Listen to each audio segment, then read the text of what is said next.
In this learning, we are talking about computing free cash flow to the firm, that is FCFF we call it, and we will be calculating it from the statement of cash flows. In the previous learning, we clearly prepared cash flow statement, and in that statement we observed that there are three components of cash flow. So cash flow is classified into three components in cash flow statement, and these three components are cash flow from operations, cash flow from investing activities, and cash flow from financing activities. And we learned that net cash flow is actually composed of three types of cash flows. One is cash flow from operating activities of the business, or we also call it cash flow from operations, plus cash flow from investing activities,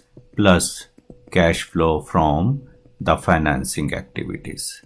And when we total them means we total all these three, we get cash flow, net cash flow. Now, is this net cash flow free cash flow to the firm for the purposes of equity valuation? Remember, in equity valuation, we are using free cash flow to the firm, or we are using free cash flow to the equity for the purpose of calculation of value to the firm or value to the equity. Now, we need these numbers. We need the dollar value of FCFF, and we also need the dollar value of FCFE. But cash flow statement does not provide it, right?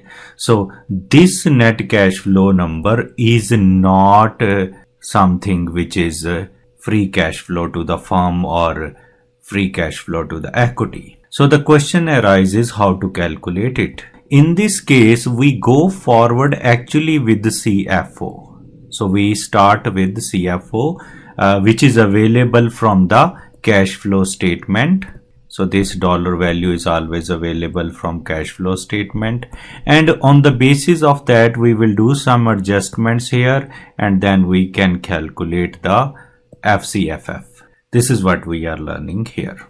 So in order to compute free cash flow to the firm from CFO, we have to go through these steps. Before we calculate free cash flow to the firm, which is FCFF, the question arises, what does it mean, right? So this is the cash flow which is actually available to all the providers of capital to the company, right? And basically when we talk of all the providers, we start with equity and debt only. Maybe later on we will include preference shares, but at this point of time we are classifying all providers of capital into debt and equity. Here we are computing free cash flow to the firm, so which means it is available to both debt and equity. So accordingly we have to make adjustment in CFO. So CFO we know would be available from cash flow statement. Let us go to cash flow statement and see. So yes, here we have this cash flow statement, and in this cash flow statement we know we have these three categories of cash flows: cash flow from operations, cash flow from investing activities, and then cash flow from financing activities. And these numbers are also available here. So first number is CFO, which is 86.52.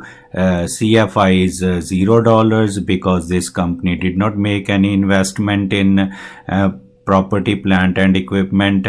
And CFF is 22.40, and all these three added together, all these three numbers added together give us the total cash flow of 108.92. Here we have this cash flow from operations. This is 86.52.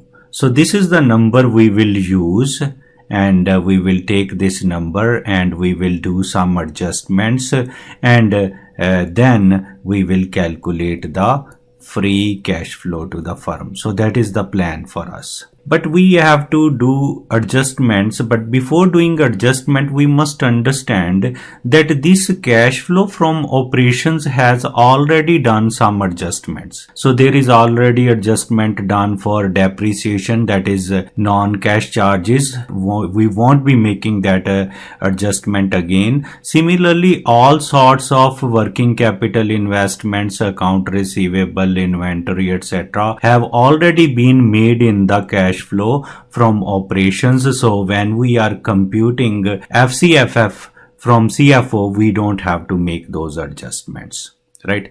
So that is what we have to understand. So cash flow from operations, to reiterate it, to say it one more time, cash flow from operations already reflect depreciation and non-cash charges. It also reflects working capital investments.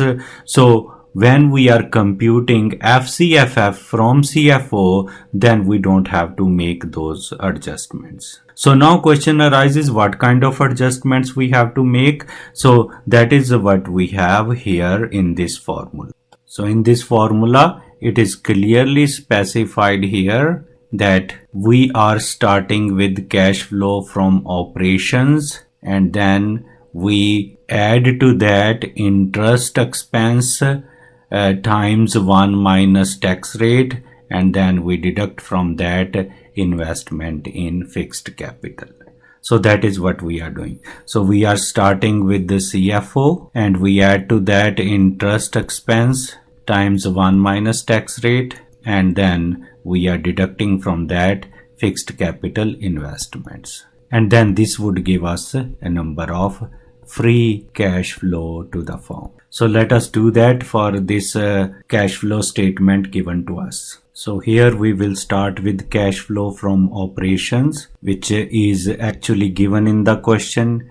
In this cash flow statement, I should say 86.52. So we will write this number here, 86.52, and then we will add to that interest into 1 minus tax rate. Here the information about interest is given, and this interest payment is 15.68, and this scenario also tells us that tax rate is 30%. So we can do these numbers here. So these numbers would be 15.68 times, so tax rate was 30%, so it would be times 0.70, and this is the number 10.976. We will make it 10.98 I should say, and this will be added back because this was already deducted from net income, and in order to do this adjustment we have to add it back 10.98, and then we have to deduct fixed capital investments.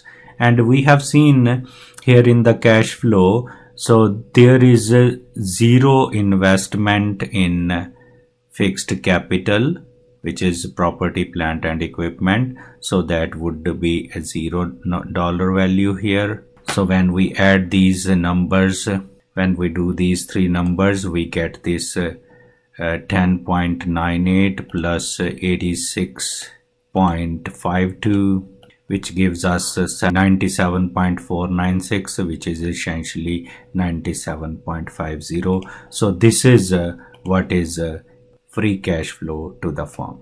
So in this learning, we learned how to calculate free cash flow to the firm from cash flow from operations, which is available in cash flow statement. And this way we can do these all calculations for all the years, and then these are discounted to calculate the value of the firm at the weighted average cost of capital. This is what we will be learning in upcoming learnings. We actually figured out in this learning that if we start with CFO, then we have to do two adjustments.